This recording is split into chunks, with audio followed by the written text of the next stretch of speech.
We've waited many years to have a complete one-woman show by the astounding Greek painter Maria Filopoulou at Belgravia Gallery, and here it is.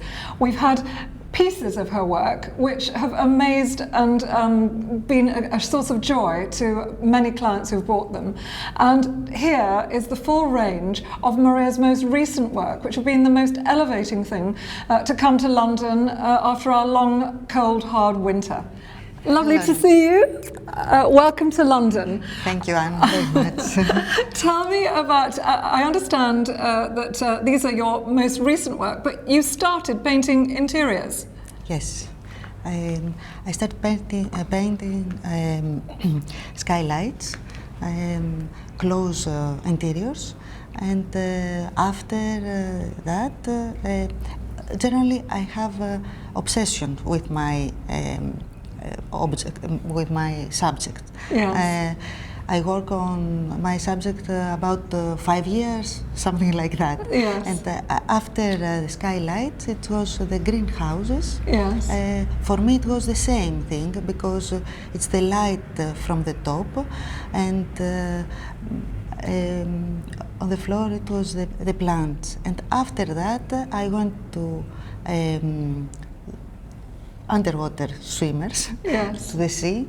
For me, it's the same thing because it's the top of the water. It's like the skylight, and I have the same feeling of freedom because I need in my work to have the space, the closed space with the openings. Yes.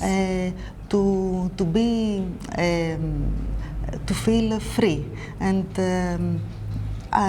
after that I do my personal paradise. I noticed from some of your early work that there were some very unusual perspectives, curvatures, works almost as though they'd been photographed with a fisheye lens. Can you tell us more about being in those spaces, because it feels as though you are in them? Thank you very much that you say that, because for that reason I did the Kerber, because I needed to be inside the painting, the painting, if it's possible. And always, from the beginning, I did spaces with a strong angle. I wait I stand somewhere and I look from the left, the right, and the top of the end. And I feel that I'm aside because I need to be inside the painting, because like that I feel free, and I can do many things after. I can do my personal paradise after that. And they are personal paradises. I can see that, I mean, your work has been called magnetic because it takes us into a world often that we don't know, and this is an extraordinary world.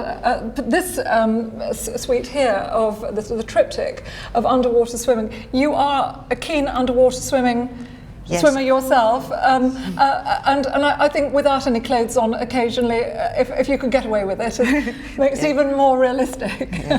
I do my models without clothes because I think that we have the feeling that we are more free.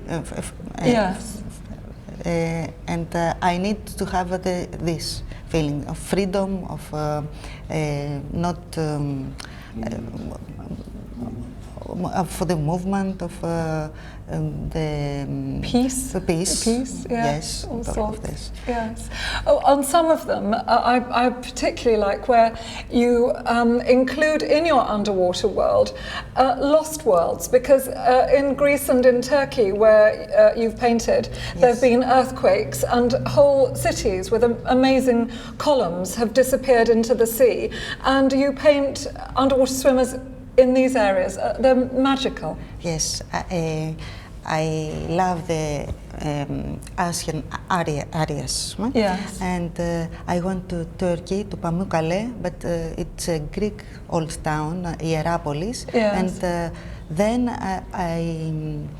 I saw it was the swimmers and also the columns in the water and also the plants around, many plants, and I did a series with those.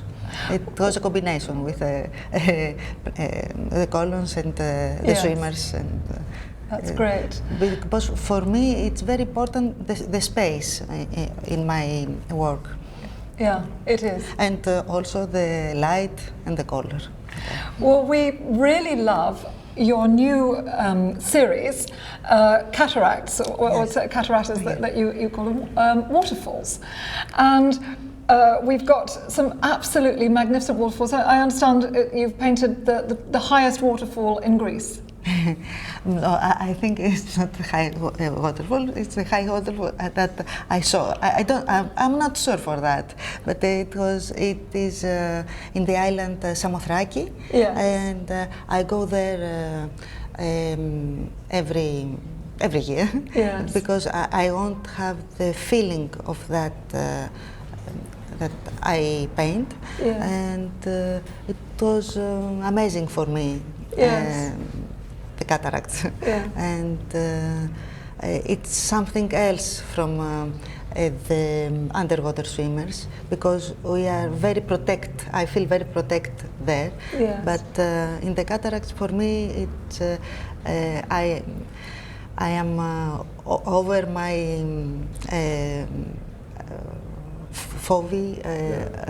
fears, my fears, and. It's like a catharsis. It's cathartic. Cathartic yes. for me. The feeling of the strong water. Yes. On me, on my yes. swimmers. Yes. Oh, that's. It's a little different. But it's very interesting for me also. Yes. This. Your figures of girls mostly lying on the beach, getting a suntan or being splashed by water are just so joyous, and they remind us that for many months of the year we are able to do these things, and we can actually be outside instead of stuck indoors in London. And tell me about these figures of girls on beaches, and what is the inspiration?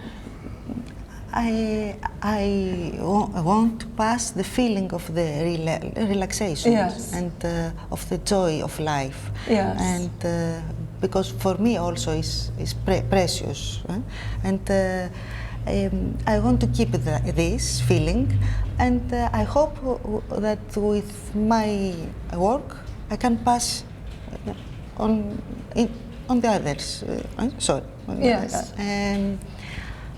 And for me, it's the opposite of the certitude of the death, of yes. the end. And I need to keep the moment of the happiness, of the relaxation, of yes. The little moment of the happiness. Maria studied at the very prestigious École des Beaux-Arts in Paris under the extraordinary painter Leonardo Cremonini. I just wanted to know, Maria, whether he was a big influence on you, or you've really just developed a style of your own, not in relation to him at all. I'm very happy that I had this professor. I went to Paris for Cremonini.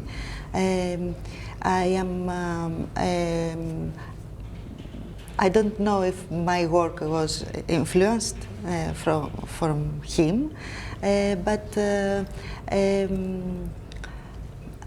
I'm very happy that I studied with him, and I had Professor Cremonini also all the museums of Paris. It was very important years for me because they give me the certitude for my work. Well, thank you very much for coming. Thank it was you. really lovely to speak to you, and just keep painting. We're looking forward to your next series. Thank you very much, Anne.